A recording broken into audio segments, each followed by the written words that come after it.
औज़ुबिल्लाहिमिनश्शैतानिर्रजीम बिस्मिल्लाहिर्रहमानिर्रहीम। अस्सलाम वालेकुम फ्रेंड्स। आज का जो हमारा टॉपिक ऑफ डिस्कशन है वो है थॉमस हॉब्स, जो सीएसएस के पॉलिटिकल फ़िलासफ़र का एक इम्पॉर्टेंट पॉलिटिकल फ़िलासफ़र है पॉलिटिकल साइंस का, और ये इसको सोशल कॉन्ट्रैक्ट थ्योरी का फादर भी कहा जाता है। तो अगर ये सवाल अगर वो कहते हैं क्वेश्चन है, अगर पाकिस्तान में स्टेट ख़त्म हो जाए, यानी पुलिस, जुडिशरी और आर्मी ख़त्म हो जाए, तो पाकिस्तान में किस हद तक जुल्म हो सकता है, किस हद तक जुल्म हो सकता है? इसका जवाब में थॉमस हॉब्स कहते हैं, lives will become नेस्टी, brutish and short. तो इसको साबित करने के लिए वो अपनी फ़िलासफ़ी एक्सप्लेन करते हैं। तो उसकी फ़िलासफ़ी को डिस्कस करने से पहले हम थॉमस हॉब्स की बायोग्राफी यानी इंट्रोडक्शन पढ़ते हैं, ताकि इसका हमें अगर एमसीक्यूज़ में कोई सवाल आ जाए तो हमने कैसे अटेम्प्ट करना है। इनकी जो डेट ऑफ बर्थ है वो है 1588 और इनकी जो डेट ऑफ डेथ है वो है 1679। उसके बाद उन्होंने एक मशहूर बुक लिखी है उसका नाम है द लेवियथन द स्टेट। तो इसमें वो डिस्क्राइब करते हैं सोशल कॉन्ट्रैक्ट थ्योरी, ठीक है। तो उसके बाद वो कहता है, हमेशा जब भी आपने कोई फ़िलासफ़ी देखनी है तो सबसे पहले उसने बताना है कि historical context behind the theory. तो हम इसमें बताएंगे सोशल कॉन्ट्रैक्ट थ्योरी के बारे में, उसका उसने क्यों दी, सोशल कॉन्ट्रैक्ट थ्योरी का कंसेप्ट उसने क्यों दिया, अपनी फ़िलासफ़ी क्यों रिप्रेजेंट की है। जब वो 1588 को थॉमस हॉब्स पैदा हुए तो उस वक्त स्पेन वाज सुपर पावर, और वो कोशिश कर रहा था कि मज़ीद लैंड को वो करूं, कैप्चर करूं और वहाँ से रिसोर्सेज हासिल कर लूँ, जिस तरह ब्रिटिश ने उसके साथ हमारे एशिया के साथ किया था, यानी इसको कैप्चर किया था। तो ये कोशिश कर रहा था स्पेन। तो जब उसने इंग्लैंड पर हमला किया तो इंग्लैंड क्योंकि स्ट्रॉन्ग कंट्री था, स्ट्रॉन्ग आर्मी थी उसकी, तो उसने स्पेन को हरा दिया। तो यानी जो 1588 में उसने क्या महसूस किया कि वर्ल्ड वार लगी हुई थी, यानी वो था जंग का दौर था, world war between Spain and वार। उसके बाद 1642 में उसने 40 के दौर में सिविल वार शुरू हो गई इंग्लैंड में, इन इंग्लैंड, इंग्लिश नहीं, England. People for fighting for their rights, public और सिविल वार, उसके दरमियान पावर्स के लिए फाइट शुरू हो गई। सेकंड चार्ल्स के दौर में ना, चार्ल्स फेज के दौर में people are demanding their political power and share in power king. तो यानी सिविल वार उसने देखी। तो इसी को मद्देनजर रखते हुए उसने अपनी सोशल कॉन्ट्रैक्ट थ्योरी दी थी। उसके मुताबिक जो उस वक्त उसने किस को बेस बनाया अपना, उसने पहले बनाया कि नेचर ऑफ ह्यूमन क्या थी। हॉब्स के मुताबिक जो इंसान की नेचर है वो सेल्फिश है, वायलेंट है, ग्रेडी है, नेस्टी है, lust for power and wealth है। तो ये pessimistic view of the Hobbes against human nature उसका था। उसके बाद उसने ये ह्यूमन नेचर को बयान किया कि उसे ये हालात थी इंसान की। उसके बाद उसने फिर एक्सप्लेन किया nature of state. Nature of state क्या थी? Life was too short, uncertainty in life, choice in society and state. Law जिसमें स्टेट में था वो था माइट इज़ राइट। जो उसके मुताबिक इसकी कोट है हॉब्स की, वो कहता है it was war of all against all, humans are humans enemy, situation was नेस्टी।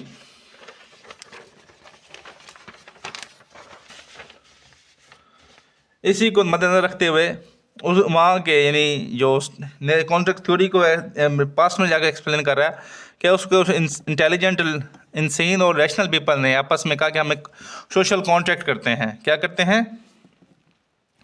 हम आपस में कॉन्ट्रैक्ट करते हैं स्टेट की स्टेबिलिटी के लिए, अपनी लाइफ को लॉन्ग करने के लिए, जो अनसर्टेनिटी लाइफ में वो उसको ख़त्म करने के लिए हम आपस में एक सोशल कॉन्ट्रैक्ट करते हैं।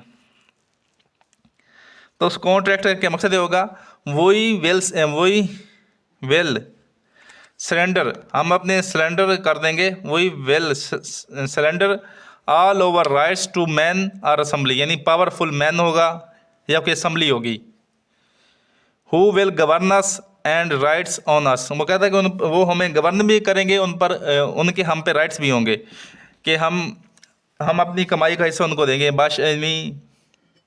हम अपनी कमाई का हिस्सा, जैसे आजकल हम हुकूमतों को अपना टैक्स देते हैं, rights on and bring stability in the state. और उनकी जो पावरफुल मैन और असेंबली है, पावरफुल मैन और असेंबली है, वो स्टेबिलिटी लाएंगे इन स्टेट में। ठीक हो गया। तो उन्होंने ये कॉन्ट्रैक्ट साइन किया। उसके बाद उसने जो कॉन्ट्रैक्ट के फीचर बताए, उसने सबसे पहले का क्रिएशन ऑफ स्टेट, उन्होंने स्टेट क्रिएशन की। एक स्टेट के डिफाइन करने के 4 पैरामीटर्स होते हैं। सबसे पहले उसकी पॉपुलेशन होती है, क्योंकि स्टेट में पॉपुलेशन तो पहले थी। उसके बाद उसकी टेरिटरी, यानी स्पेसिफिक टेरिटरी होती है, जो पाकिस्तान की डिमार्केशन लाइन है, बॉर्डर्स बनाए गए हैं, वो टेरिटरी डिफाइन करते हैं, टेरिटरी होगी। उसके बाद गवर्नमेंट होगी, जैसे अब उसने कहा जैसे पावरफुल मैन यानी अथॉरिटेरियन नहीं होगा, यानी बादशाह होगा, या फिर वो पीपल होंगे, गवर्नमेंट होगी जो हमें गवर्न करेंगे और हम स्टेबिलिटी लाएंगे।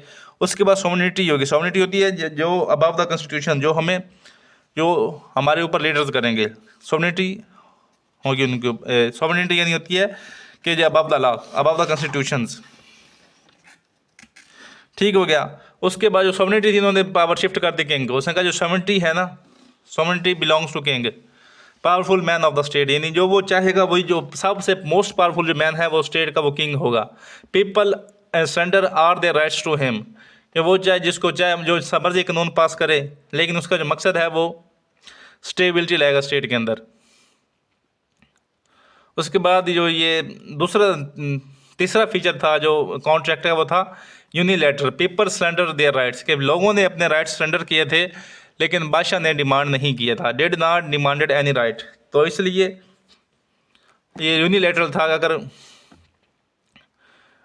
बंदों ने कहा था कि हमें बादशाह ऐसा एक स्ट्रॉन्ग आदमी चाहिए जो स्टेबिलिटी लाए, ना कि बादशाह ने, स्ट्रॉन्ग आदमी ने डिमांड किया था कि आप अपने राइट सरेंडर को। इसलिए यानी एक तरफा कॉन्ट्रैक्ट था। उसके बाद इरिवोकेबल, फॉर एग्जांपल कि किंग अगर स्टेबिलिटी नहीं ला पाता अपनी स्टेट में, वो कोशिश तो करेगा, अगर वो स्टेबिलिटी नहीं ला पाता तो उसका क्या होगा। उसके बाद वो तो not ability to take power from the society, no right resolution, के वो जो पीपल हैं वो पावर से जो किंग से पावर नहीं ले सकते, एब्सोल्यूट किंग है ना। और उसके पास राइट भी नहीं है रेवोल्यूशन का, यानी वो रेवोल्यूशन भी लेके नहीं आ सकते। ये हो गए 4 मेन फीचर ऑफ द वो कॉन्ट्रैक्ट थ्योरी। उसके बाद इसने एब्सोल्यूट सॉवरेनिटी दी है, divine right to rule you, कि उसकी जो सबसे डिवाइन राइट है, जो एब्सोल्यूट सॉवरेन से पहले जो बादशाह थे वो कहते थे कि डिवाइन राइट है, कि हमारा ये खुदाई वो राइट है कि हम, खुदा ने हमें राइट दिया कि हम तुमको गवर्न करने। लेकिन थॉमस हॉब्स ने कहा कि नहीं, पहले आप हमारे साथ सोशल कॉन्ट्रैक्ट करो कि आप हमें स्टेबिलिटी प्रोवाइड करोगे, फिर हमें रूल करो। ठीक है। उसके बाद Thomas Hobbes supported to king, Thomas Hobbes support करता है किंग को। उसके बाद जो थॉम्स कहता है कि ही जो किंग है, जिसका जो वो है सॉवरन किंग है अबव द कॉन्स्टिट्यूशन। तो ये किसके साथ रिलेट करती है, ये प्लेटो का फिलोसफर किंग है कि he is above the constitution, और जो कानून बनाएगा वही स्टेट का कानून होगा। उसके बाद रिलीस्टिश अकॉर्डिंग टू हिज रैशनल, के वो जो कानून है वो अपनी कानून साजी जो करेगा वो अपने रैशनल यानी अकल के मुताबिक इस्तेमाल करेगा, कि लोगों को कैसे गवर्न करना है या स्टेट में कैसे स्टेबिलिटी लानी है। और इसमें जो लोग हैं उसको एक्सेप्ट करेंगे, यानी उसको वायलेट नहीं कर सकते, यानी इसको एक्सेप्ट करेंगे जैसा मर्जी वो कानून करे, by accepted by the people. और उसका मकसद क्या होना चाहिए, स्टेबिलिटी इन द स्टेट। उसका मकसद जो होना चाहिए वो स्टेट में स्टेबिलिटी लाना होना चाहिए। उसके बाद इसके ऊपर क्रिटिसिज्म करते हैं, criticism on the Thomas Hobbs.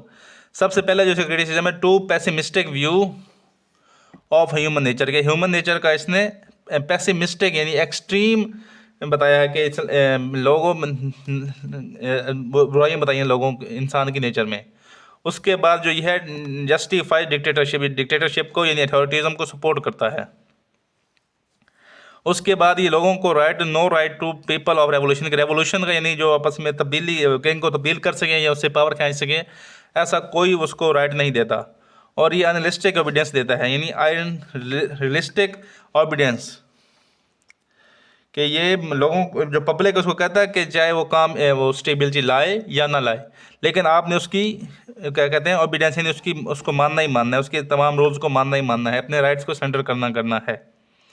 ये तो हो गया इसका शॉर्ट सब और पूरा theory of the Thomas Hobbs. अभी हम डिस्कस करते हैं एग्जाम स्ट्रक्चर। अगर एग्जाम में पेपर आ जाए तो इसको कैसे एक्सप्लेन करना है। सबसे पहले आपने इंट्रोडक्शन बताना है। इंट्रोडक्शन में आपने जो उसके सब कुछ जो है आपने क्वेश्चन में डिटेल में डिस्कस करना है वो आपने बताना है। उसके बाद आपने कंटेंट बताना है, कॉन्टेक्स्ट से बताना है कि थॉमस हॉब्स ने अपनी थ्योरी क्यों दी है। उसके बाद उसने ह्यूमन नेचर को इस्तेमाल बयान किया। आपने ह्यूमन नेचर में बताना है कि क्या थी उस वक्त, नेचर ऑफ स्टेट क्या थी। तो उसके बाद उन्होंने कॉन्ट्रैक्ट क्यों किया, कॉन्ट्रैक्ट करने की वजह ये थी क्या वजह हाथ थी कि उन्होंने आपस में कॉन्ट्रैक्ट किया। ठीक है, कि वो अपनी स्टेबिलिटी चाहते थे। उसका feature of social contract feature बताएंगे। उसके बाद हमने इसके ऊपर जो क्रिटिसिज्म भी है वो डिस्कस करेंगे। एंड पे आप बता देंगे conclusion of the lecture, conclusion of the answer. तो कंक्लूजन हमेशा आपका बैलेंस